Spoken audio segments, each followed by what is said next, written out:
បន្ទាប់ពីពួកខ្ញុំញ៉ាំបាយញ៉ាំអីហើយពួកខ្ញុំក៏ស្វេស្វាអាវពាក់ដើម្បីរៀបចំខ្លួនចេញទៅធ្វើការអញ្ចឹងណាព្រោះដោយសារតែឡានក្រុមហ៊ុនគេបានមកដល់នៅខាងក្រោមហើយអញ្ចឹងហើយយើងបញ្ញាប់នាំគ្នាចុះទៅព្រោះដោយសារតែឥឡូវហ្នឹងក៏ដល់ម៉ោងដែរហើយធ្វើការរាល់ថ្ងៃព្រលឹមចេញព្រលប់ចូលអ្នកទាំងអស់គ្នាគឺខាងខ្ញុំថែមម៉ោងរហូតឥឡូវខ្ញុំមកដល់ខាងក្រោមដែរហើយ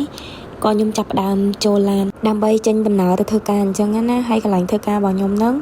គឺកន្លែងដែលខ្ញុំធ្វើការពេលព្រឹកអ្នកទាំងអស់គ្នាតែបាននិយាយទៅកន្លែងការងាររបស់ខ្ញុំគឺធ្វើការរៀងចល័តអញ្ចឹងណាមានយប់ផងពេលខែរវល់ខ្លាំងគឺមានថ្ងៃទៀតអញ្ចឹងទៅ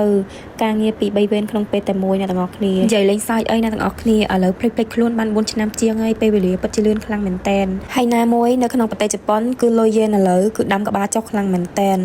គឺធ្លាក់ខ្លាំងហ្មងណាប្រហែលជាមិនអាចនៅយូរទៀតទេដោយសារតែឥឡូវហ្នឹងគឺពន្ធឡើងថ្លៃខ្លាំងមែនតែនហើយណាមួយតការស្នាក់នៅក្នុងប្រទេសជប៉ុននិងពន្ធផ្សេងគឺឡើងថ្លៃទាំងអស់អញ្ចឹងហើយគឺអស់សមត្ថភាពហើយ